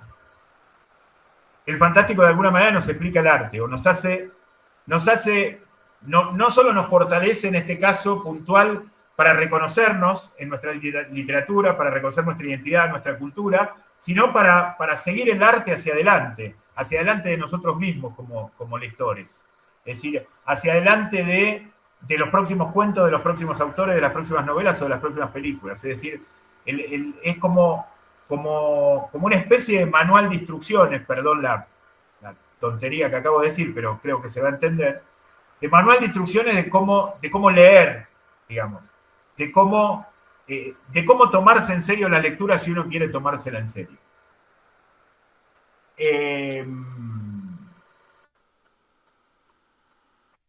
Bueno, su ausencia, otro de los cuentos que está en este tomo de Más allá, es Los verdes paraísos es Christensen, director argentino, adaptó Su ausencia en Los verdes paraísos, que es una extraordinaria película, bastante distinta y cambiando muchas cosas del cuento, pero es otro cuento fantástico. Yo creo que Quiroga es el gran cuentista de terror que siempre amagaba con lo fantástico y que tiene 4, 5, 6 cuentos magistrales hasta que llega este libro en donde está absolutamente pulido su estilo y donde arriba verdaderamente a lo fantástico de lo cual estuvimos hablando y no falla ninguno de todos estos cuentos, creo que son 12. Fíjate el índice. 2, 4, 6, 8, 10, 11 cuentos. De los 11 cuentos de este tomito, ninguno falla y todos cumplen con esta... El vampiro, bueno, su ausencia, el puritano, el ocaso, Más allá, el hijo, etc.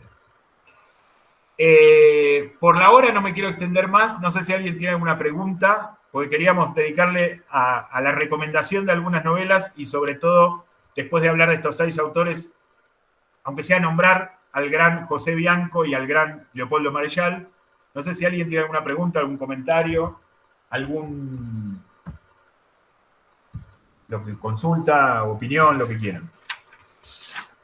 Les vuelvo a recomendar el encuentro para los que entraron, después lo voy a volver a copiar, el enlace, esta charla que fue toda una serie de charlas que dio Fareta en el 2015-2016 en la Biblioteca Nacional, donde define al fantástico leyendo su propio libro. Sí, pegó el enlace, así que se pueden ir directamente con él.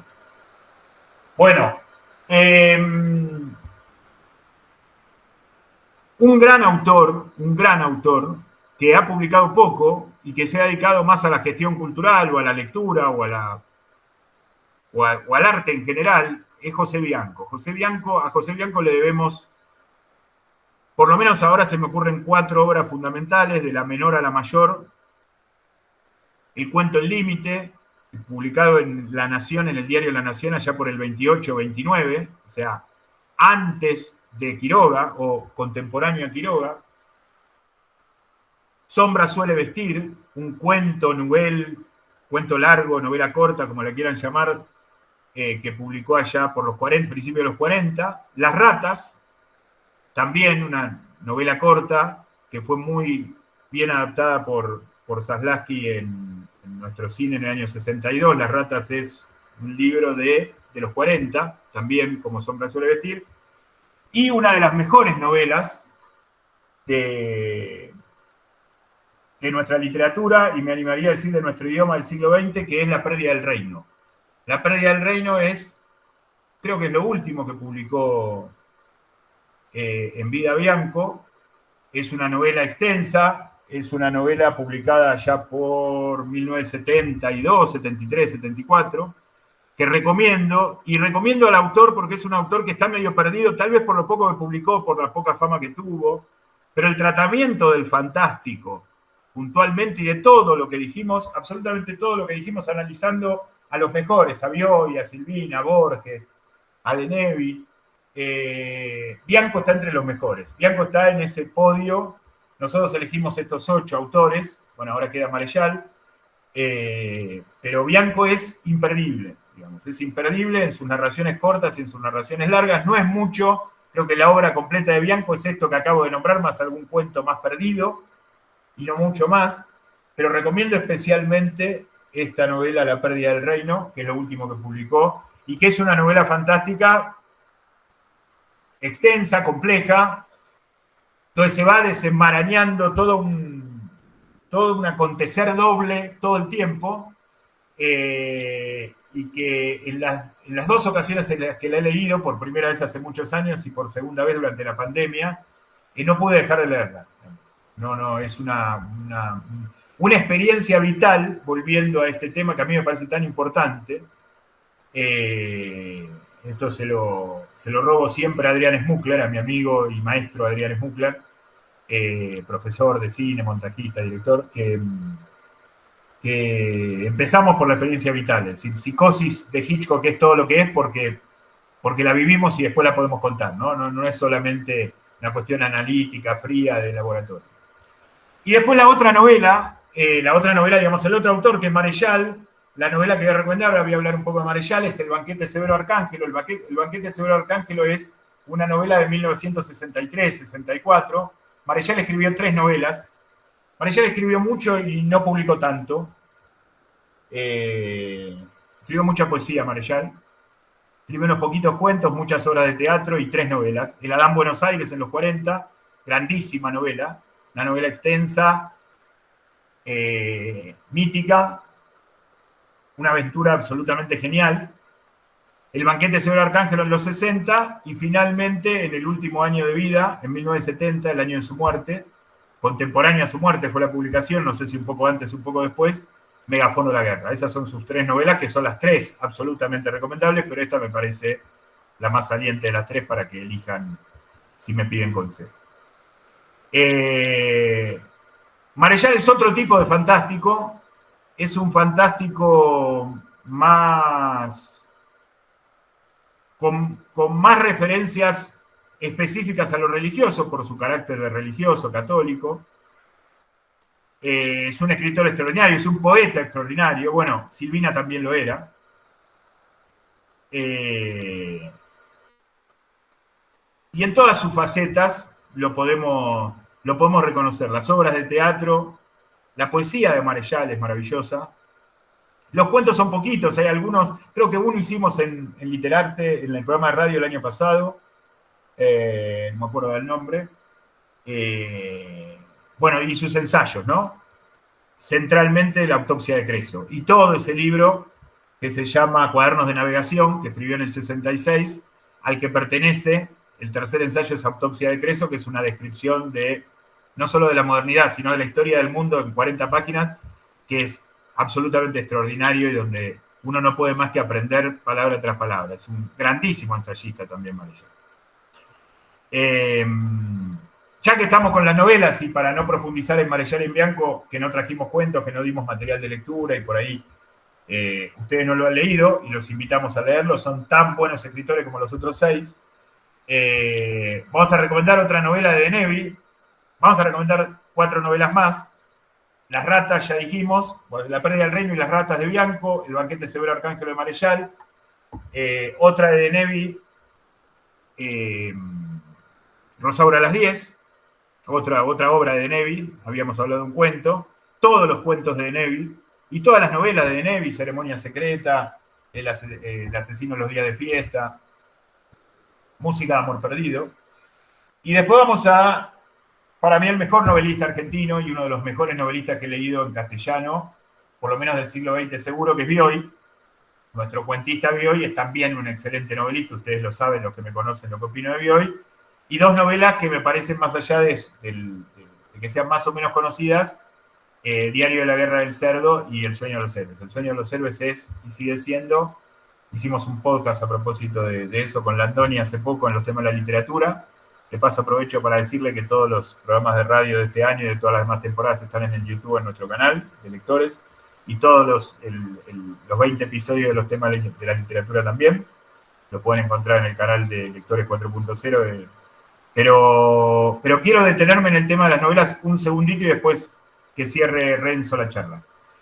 Es difícil en los encuentros literarios poner una novela o poner varias novelas, pretender que la gente las lea y hablar de ellas. Entonces siempre optamos por la idea de los cuentos. En algunos casos, creo que Lisandro, por ahí Gastón, han optado por el tema de las novelas, pero dan por sentado en la charla que encaran que la mayoría o todos los participantes no leyeron el texto. Es otra forma del fantástico la novela. Le caben todas las mismas definiciones, todos los valores teóricos y todo el despliegue que nosotros hicimos, tanto en la introducción como en los análisis de las obras de relatos cortos concretas a lo largo de todos los autores, pero se desarrolla de manera distinta, en el tiempo, digamos, en la cantidad de personajes, en la cantidad de situaciones, en la aventura, en la extensión, sea esta de 120 páginas o de 500, ¿no? Como el caso de La pérdida del reino. Pero es muy interesante poder encontrarse con todo esto que hablamos, desde la experiencia vital en la lectura, como de la reflexión y del juego que planteaba Renzo de las diferentes alteridades a lo largo de una novela donde potencialmente se multiplica todo lo que nosotros por ahí vemos concentrado en un cuento de una página, de 5 páginas o de 10 páginas. Entonces, en definitiva lo que quiero decir sin hacerme el complicado, porque es muy simple, es recomendarle que vayan a las novelas. La experiencia de la novela, esto bueno, lo dije en aquel encuentro literario, quizá a principio de año, mediados de año, sobre el arte de la novela. La novela a veces da miedo porque es largo, porque uno supone que no va a llevar mucho tiempo, porque no lo vamos a terminar en el momento, porque nos atraviesan otras lecturas, otras ocupaciones, pero tanto desde la experiencia de esa duplicidad, ¿no? De vivir la novela durante un tiempo, que puede ser una semana, un mes, en paralelo a nuestra vida, como la misma duplicidad que plantea el texto, la narración, es algo maravilloso. Que aquellos que leen, y hay muchos que me consta que sí, acá, seguramente hacen por las suyas. Bueno, los invito en este caso a que prueben con El Fantástico Argentino si no lo hicieron, con El Sueño de los Héroes, con El Banquete de Severo Arcángelo, con La pérdida del reino, con Rosaura a las 10, y con Diario de la Guerra del Cerdo, fundamentalmente, de Bioy, una de sus novelas más geniales y más desconocidas, de las 8 o 9 que publicó. Bueno, Renzo, cerrás vos, ¿querés decir algo? ¿Querés? Por mí estamos por la hora, sobre todo son 8:04. Sí, tal cual, sí, como que estamos en horario. El fantástico como fin y como camino, digamos. Estaba pensándolo recién, que era algo que habíamos como planteado al principio, como finalidad, digamos, para entender que es invitarlos, ¿no? A ver si nos reconocemos o no en esa identidad, pero también esto, ¿no? Como dispositivo que nos ayuda a la vez a reconocernos y ver quién somos, en tanto que plantea estas posibilidades, ¿no? De ambigüedad y de libertad a la vez, digamos, hay muchos temas, digamos, para retomar, me parece, y podríamos entendernos 2 horas más. No, justamente la libertad está en la ambigüedad, digamos, en algo que no se cierra, que no está cerrado y que es un paquete que tenemos que comprar completo, sino que nosotros podemos, con cierta libertad condicional, podemos elegir. Digamos. Claro, sí, lo de la libertad condicional me encantó como lo trajiste, porque también, digamos, es lo mismo. A veces estamos muy seguros de muchas cosas, y en todo caso de esto, ¿no? De que somos y decidimos, hasta que quizá nos detenemos a reflexionar en eso. Y quizá cuando reflexionamos vemos que esa libertad, que es una libertad condicional, y bueno, tenemos que hacernos cargo de eso también y ver cómo seguimos. Volviendo otra vez, esto del juego, es un juego, es divertido. Es cuestión de entrar y uno después ya no puede salir y no está mal. Y quizás también, como lo planteabas recién, muchas posibilidades, pero también como preparativo para la novela, para ver que la novela es eso, pero no sé, más grande, ¿no? Y Bianco, ¿no? Bianco es como, no sé, Bianco es tremendo. Llegar a Bianco también, sí. Bueno, muchas gracias a todos. Cerramos el año con todas las actividades de, bueno, programa radio, podcast, encuentros literarios, concursos y bueno, esta es la última actividad del año de Lectores 4.0. Les agradecemos a muchos de los que están acá nos acompañan en todo, casi todo lo que hacemos.